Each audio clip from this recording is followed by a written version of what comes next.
هیچ که پدری زیبا بوده. تو شما پدر هستی؟ بچه‌ش چی میگه؟ میگه بچه‌م میخوای که من تو راضی باشم؟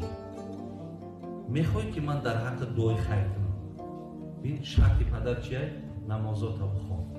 نمیگه بچه‌م من در همین یگان شرایط امکانیتی خوب که دعات میتونم. ببین میگه بچه‌م دعای من در کارته، راضیگی من در کارته، نمازات بخوان، من از تو راضیم.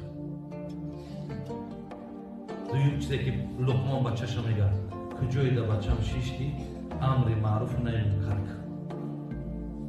بعد از آن چی گفت بچه‌م وقتی که این کارها را که انجام دادی در دنبال این با مشکلات و خطرها هست، واصبر.